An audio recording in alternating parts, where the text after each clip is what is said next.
Good morning, everyone.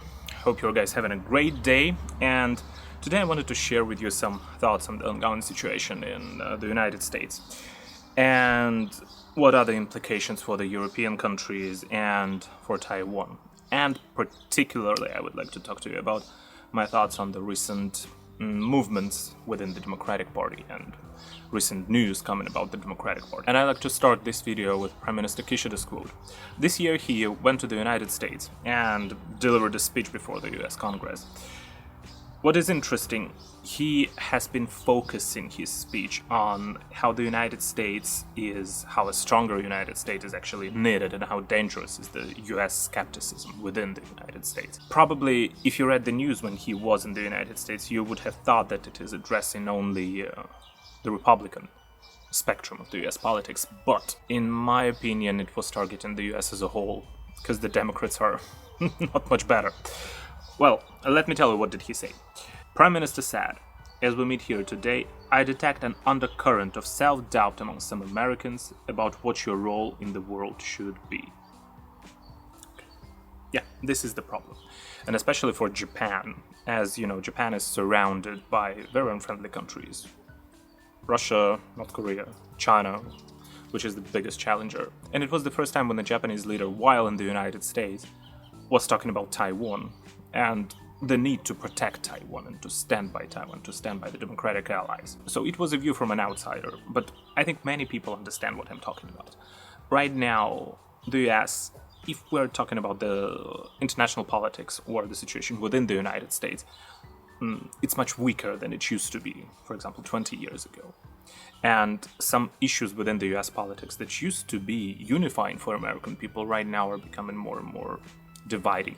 There are many things that I would like to discuss with you today, and let's start with the problems that I see within the Democratic Party and then the problems that I see with the Republican leadership. What are the possible dangers of Trump leadership internationally, including for Poland, including for the entirety of Europe, including for Taiwan? What are the dangers of possible Biden leadership or whoever might the Democratic Party pick? What might be the way to change the situation? And what are the problems with current media environment within the European Union or in the United States? Okay, so let's start with the Dems, then we'll talk about the Republicans, and then we'll do a short end. Well, first things first. I'm not a conservative per se. I'm also not a liberal per se. I agree on many topics with the conservatives. I agree on many topics with the liberals. So it actually depends on which topic are we discussing right now. So I don't have very strong affiliation to any of the parties. But looking at what's going on with the Democratic Party is worrying, extremely worrying. So let's start with the thing which is related to Taiwan, to Poland, to many of the US allies, to Japan also. It's weak foreign policy.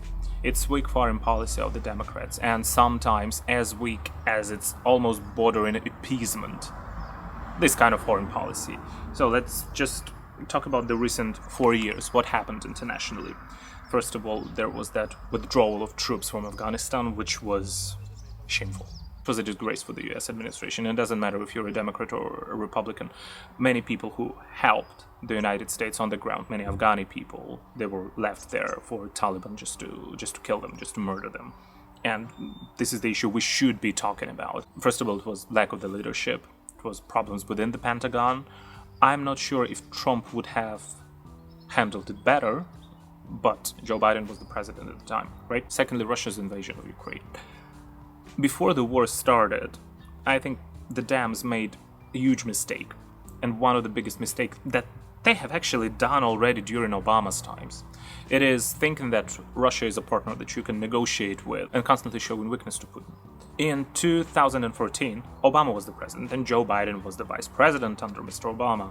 Before Russia invaded Crimea and sent their troops to the eastern part of Ukraine, to Donbas region, what was the American policy towards Russia? It was engagement, right? And they have been cooperating, they have been communicating. There were constant visits of Mr. Kerry, who was the Secretary of State at the time, him meeting with Russian foreign minister, right? And then when Russia occupied Crimea, there were more meetings, more talks, more negotiations. There were some sanctions, but they were extremely weak. Then the Russians have shut down the Malaysian plane that was flying from Amsterdam to Kuala Lumpur. Also, nothing followed. It was obvious that it was Russian weaponry used to take down that plane and used by the people who are affiliated with Russia. I mean, most of them are Russian, because at that time, even though Russia said that they were not sending any troops to Ukraine, but they were like volunteers. Yeah, with Russian weapons. So at that time, there were sanctions, but they were not enough.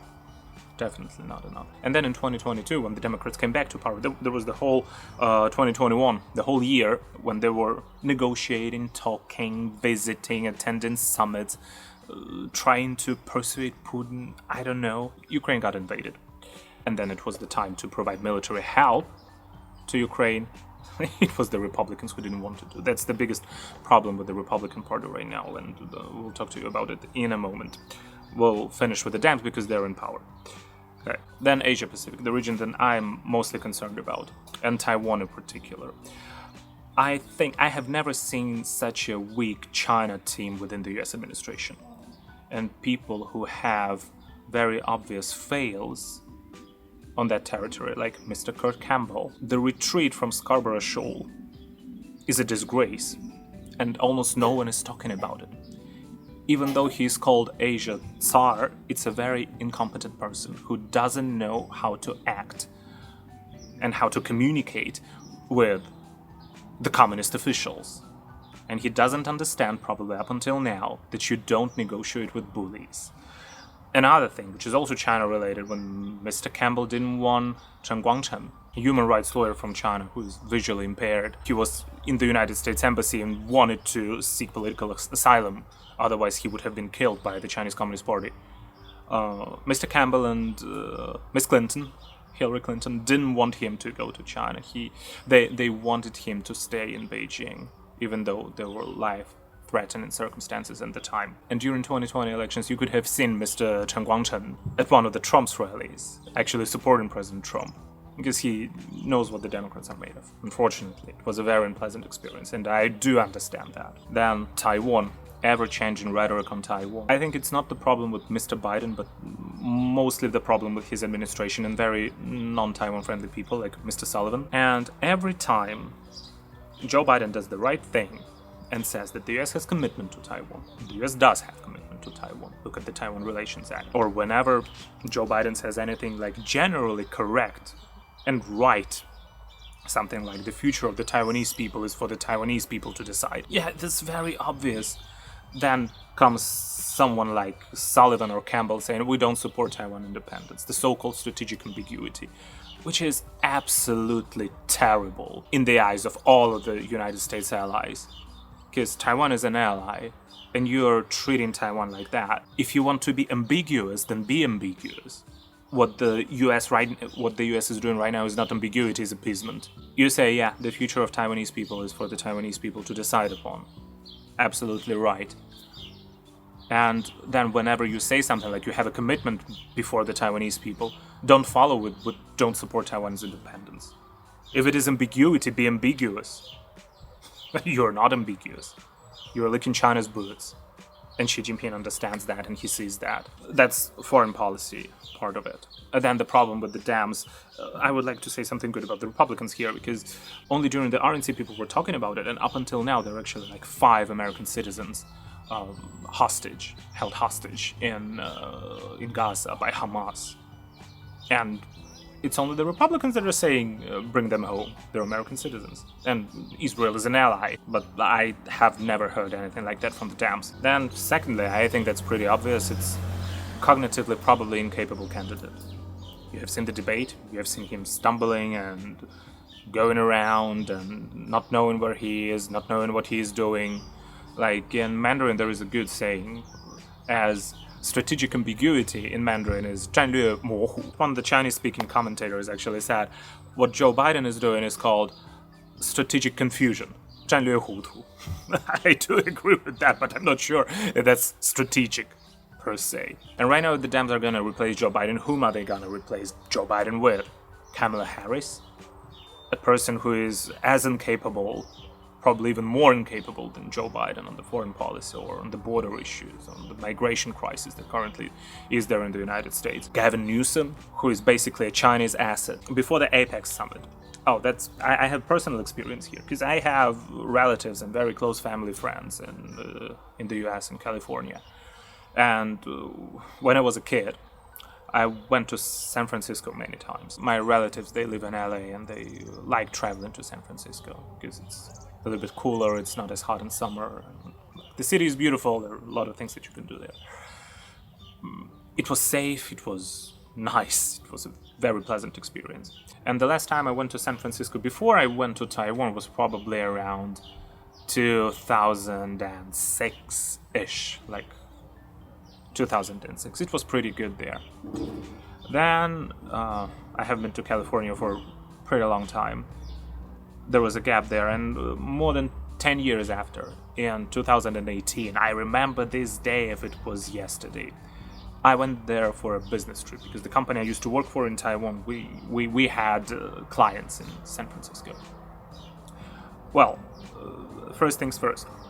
It was an okay hotel, like not 5-star hotel, but probably a decent 4-star, where I stayed at the time. And then I asked the person at the lobby, I arrived very late, it was like 11 p.m., something like that, and I was hungry. I asked if there is, I don't know, like a burger spot around or something I can buy, or somewhere I can buy pizza or whatever. He said, no, you don't go outside here at night. Well, why? Well, you don't go outside at night. And the guy told me, I will buy you a pizza, just don't go out. Okay. He bought me a pizza. And yeah, it was a good pepperoni pizza. And at night, while I was still working, there was jet lag. I started hearing shots and screams and like from the outside, bam, bam, ah! It was scary. I called the lobby and said if they should call the police. They said, yeah, they have called the police, but that's like your standard occurrence in San Francisco. And then in the morning when I went out, there was McDonald's nearby.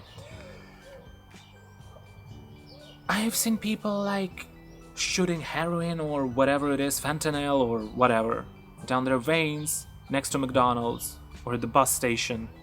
It was filthy. The city of San Francisco I used to travel to. It used to look like a paradise on earth. Became a hellhole. Before the APEC meeting, Mr. Newsom cleaned the city. And then when the journalists asked him about, like, why did you clean the city? Oh, because the Chinese leader is coming. He said, yeah, there are some important people coming to San Francisco. We have to clean the city for them. Yeah, he didn't clean it for any of the US leaders. No, never. Like, let it look like a filth hole.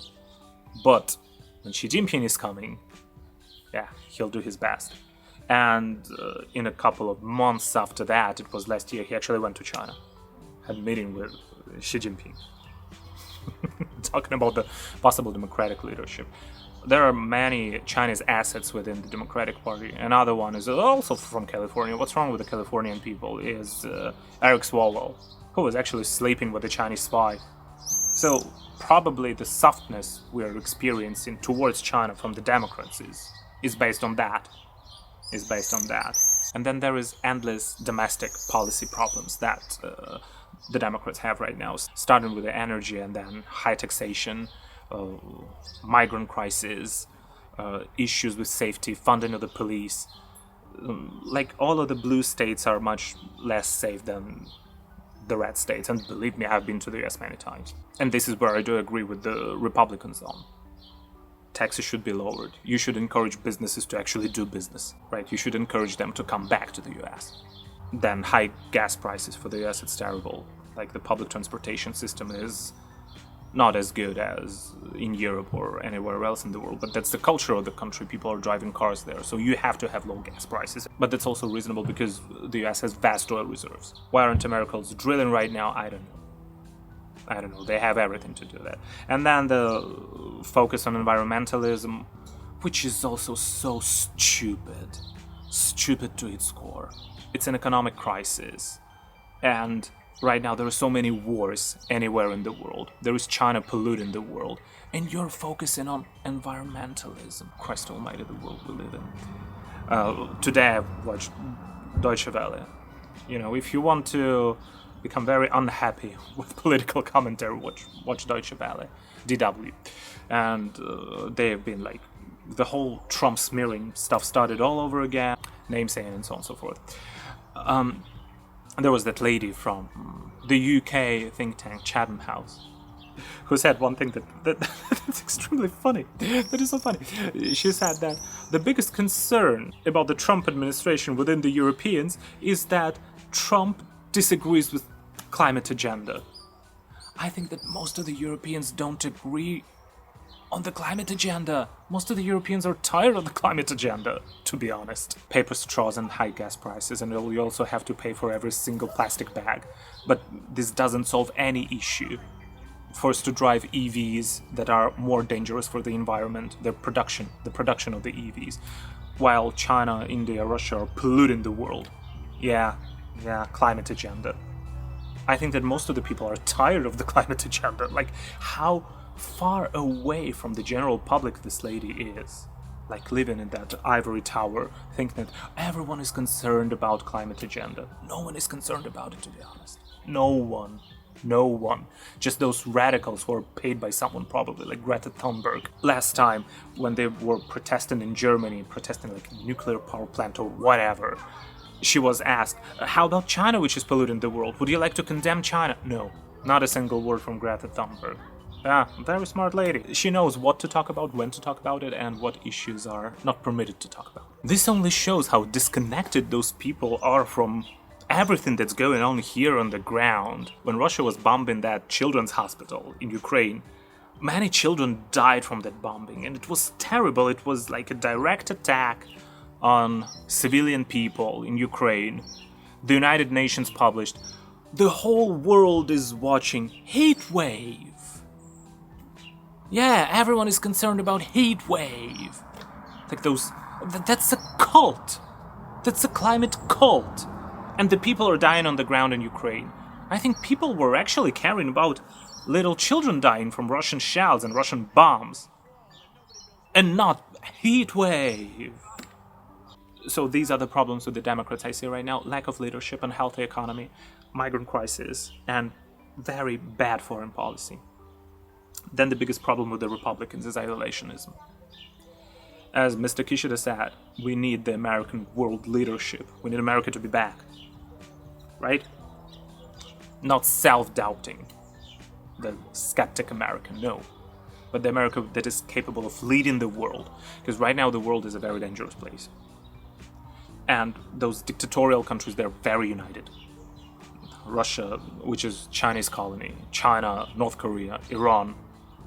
The Dems have been enabling Iran by negotiating with them constantly and lifting up sanctions. But right now, saying things that he's capable of ending the war in Ukraine, I don't think there is a possibility. What the US should be doing is pursue the regime change in Russia. What I agree with is Europe should be paying more for defense, and Europe should be providing more in terms of the European defense. But we still need America, and we still need America's leadership. Not only here in Europe, but also in Asia. Countries like Japan, the Philippines, Korea, Taiwan. The isolationist vibe that the whole Trump campaign is filled with. And the problem with the Dems is that they're appeasing. The problem with the Republicans is that they're too arrogant to face the serious foreign policy issues. Talking about the domestic politics, yeah, I think it would be easy to make the conditions and the environment better for the American people if Republicans are in power. Because right now, they're very incapable people that are responsible for the economy. And if you get rid of that environmentalist agenda, if you start actually drilling your own oil, yeah, then many things could be actually solved. If you start funding the police, the safety issues would be probably also done with. And if you lower taxes for medium enterprises and small enterprises, this would also be good.